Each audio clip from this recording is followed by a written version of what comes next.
جو کسی سے ڈرتا نہیں، اگر ٹی وی کے اسٹوڈیو میں بھی پہنچتا ہے وہ، تو وہاں پر نماز کا وقت ہو جائے تو پہلے وہ نماز پڑھتا۔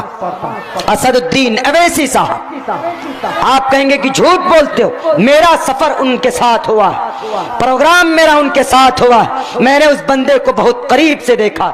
اس کی ٹوپی کو اگر اٹھا کر دیکھیں گے، ٹوپی کے اوپر نبی پاک علیہ السلام کی جوتے کا نشان اس نے بنا کے رکھا۔ اتنا بڑا عاشق رسول ہے، وہ ڈرتا نہیں کسی سے، اللہ سے ڈرتا ہے اور اپنے قرآن کو اپنے پاس رکھتا ہے۔ اگر ایسا مجاہد اور ہمارے علماء کرام جو اللہ کے رسول کی ایک ایک حدیث، ایک ایک قرآن کریم کی آیتیں، ان کی تفسیریں ان کے دل و دماغ میں، ہم ان کی زیارت کریں، ہم ان کی باتوں کو مانیں۔ علماء کرام کی زیارت کرنا باعث ثواب، ان سے دعا لینا ثواب ہے۔ اور اگر ہماری شریعت کی بچاؤ کے لیے اگر کوئی میدان میں آتا ہے تو ان کی بھی ہمت افزائی کرنا، ان کا بھی ساتھ دینا، یہ ہمارا اخلاقی اور ہماری ایمانی فریضہ ہے۔ مسلمانوں، آپ کو کھڑا ہونا ہوگا اور آپ اس غلط سوچ کو بھی بدلو۔ مایاوتی کھڑی ہوئی، چمار کو دلت کو عرش پر پہنچا دیا، لالو یادو، اکھلیش یادو، ملائم سنگھ یادو کھڑا ہوا تو یادو کو آسمان پر پہنچا دیا۔ آپ مسلمانوں نے کا کوئی لیڈر نہیں ہے تو آپ کی کوئی حفاظت نہیں ہو رہی ہے، آپ کی شریعت بدلی جا رہی ہے۔ آپ کا کوئی لیڈر کیوں نہیں ہے؟ 70 سال سے ہم غلامی کرتے ہیں، ہمارا ووٹ ہم سے چھین کر لیا جاتا ہے، 5 سال کے لیے غائب ہو جاتے ہیں، ہمارا ووٹ ہم سے لے کر اقتدار میں آ جاتے ہیں اور ہماری ہی قرآن کو، ہماری شریعت کو بدلنے کی بات کرتے ہیں۔ کیوں؟ گناہ ہم نے کیا، ہمارا حق ہے ہندوستان کے سنویدھان میں، ہندوستان کی کرسی پر بیٹھنے کا ہمارا حق ہے، پرائم منسٹر، سی ایم بننا بھی ہمارا حق ہے۔ مسلمانوں، آپ کا بھی ایم ایل اے اور ایم پی ہو سکتا ہے، آپ اگر چنو گے تو ہو سکتا ہے۔ میں جانتا ہوں کہ آپ کے علاقے میں آپ کی اکثریت نہیں، لیکن کام اتنے اچھے کرو کہ غیر لوگ جب آپ کا ووٹ ان کو مل سکتا ہے تو آپ بھی اپنا لیڈر اور قائد ایسا بناؤ کہ ان کا ووٹ آپ کو مل سکے۔ اگر کوئی لیڈر کھڑا ہوتا ہے اپنے قوم کو بلند کرنے کے لیے تو ہم مسلمان ہی کہتے ہیں یہ تو بی جے پی کا ایجنٹ ہے۔ یہ نظر نہیں آتا تنہا طلاق کے بل کو کھار پھینکنے کے لیے پارلیمنٹ کے اندر چلاتا رہا وہ شیر، دہاڑتا رہا، لیکن پھر بھی ہم مسلمانوں نے اپنی آواز بلند کر کے ان کی حمایت نہیں کی۔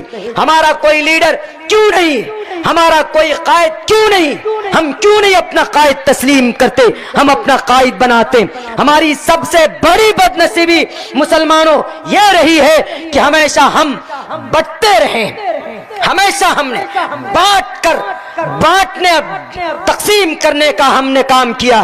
بہت سے جلسوں میں بھی دیکھا جاتا ہے مولانا صاحب بیٹھتے ہیں، کفر کے فتوے لگا دیتے ہیں، یہ کافر، یہ مشرک ہے، اور راجنیتی کے سٹیج پر جاؤ وہ مولانا بدر الدین اجمل غلط ہے، اسد الدین اویسی وہ تو بی جے پی کا ہی ایجنٹ ہے۔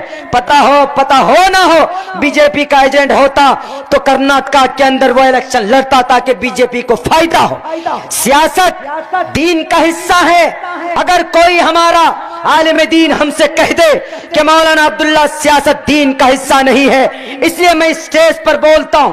کل بھی میں نے 3 پروگرام کے اندر اپنا لوگوں کے سامنے یہ پریزنٹ کیا تھا کہ سیاست اسلام کا حصہ ہے، سیاست کا مطلب خدمت خلق ہے۔ اس دھرتی کے سب سے پہلے پرائم منسٹر حضرت عمر فاروق تھے۔ اگر ہم نے سیاست کو غلط سمجھا تو یہ ہماری بدنصیبی ہوگی، یہ ہماری بھول ہوگی۔ سیاست خدمت خلق ہے، لیکن صحیح طریقے پر کیا جائے، اس کا غلط استعمال نہ ہو۔ میں ہر موقع پر کہتا ہوں، اس لیے جوانوں سے کہتا ہوں کہ اپنا حق لینے کے لیے میدان میں آؤ، اپنا حقوق لینے کے لیے اقتدار میں آنے کی کوشش کرو، اور ایسے سیکولر لوگوں کی حمایت کرو جو آپ کی شریعت کی، آپ کے سنویدھان کی بچانے کی بات کرتا ہے۔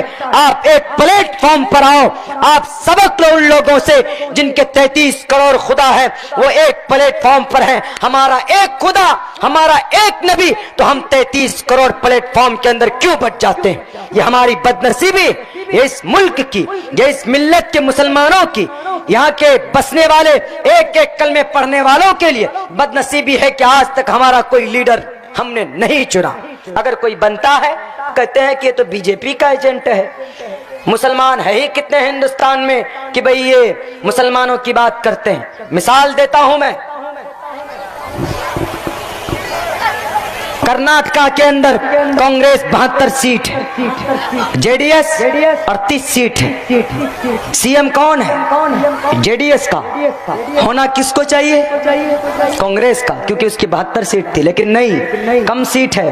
انہوں نے دھمکی دی مجھے سی ایم بناؤ گے تو تیرے ساتھ رہوں گا، نہیں تو ادھر چلا جاؤں گا، ان کے ساتھ چلا جاؤں گا، پھیکو لوگوں کے ساتھ چلا جاؤں گا۔ کانگریس نے سوچا کہ ارے صحیح کہہ رہا، دے دو کرسی۔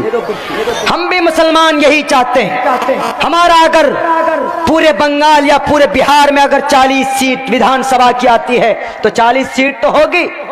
ہم مجبور کریں گے بہار کے گورنمنٹ کو کہ اگر تم نے ہماری بات نہیں مانی، اگر تم نے ہمارے علاقے کو ترقی کے لیے پیکج نہیں دیے تو ہم 40 سیٹ لے کر ادھر چلے جائیں گے۔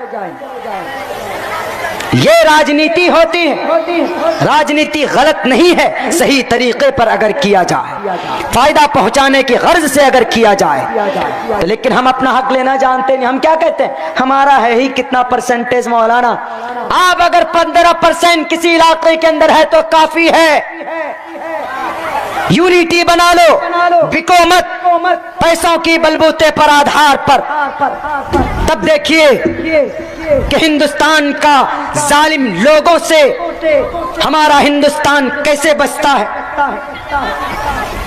جھوٹ بول بول کر، دھرم کے نام پر لوگوں کو بہکا بہکا کر آپ کا حق مار لیا جاتا ہے۔ آپ اپنا حق لو اور اللہ کا حق پورا کرو، انشاءاللہ دیکھیں انقلاب کیسے برپا نہیں ہوتا۔ لیکن یہاں بہت بڑا ایشو یہ ہے، بہت بڑا ایشو یہ ہے میرے مسلم بھائیوں اور میرے ہندو بھائیوں، اس ملک کے اندر اور خصوصاً ہم مسلمان بھائیوں کے لیے کہ ہم لوگ اپنا حق نہ تو لیتے ہیں، نہ لینے کی بات کرتے ہیں، چپ چاپ ہو جاتے ہیں۔ اس ویڈیو کو اپنے دوستوں کے ساتھ ضرور شیئر کیجیے گا اور اس ویڈیو میں کامنٹ کر کے ہمیں لازمی طور پر بتائیے گا کہ آنے والے وقت میں آپ کس طرح کی ویڈیوز دیکھنا پسند کرتے ہیں، اور اگر آپ نے ابھی تک ہمارا چینل سبسکرائب نہیں کیا تو فوراً سبسکرائب کیجیے، ساتھ ہی بیل آئیکن پر کلک کریں تاکہ مزید آنے والی ویڈیو جہاں وقتاً فوقتاً آپ کے لیے اس چینل پر اپلوڈ کرتے ہیں وہ آپ کو وقت پر ملتی رہیں اور آپ ان سے مستفید ہوتے رہیں۔ اگلی ویڈیو تک ہمیں دیجیے اجازت، اپنا خیال رکھیے گا، اللہ حافظ۔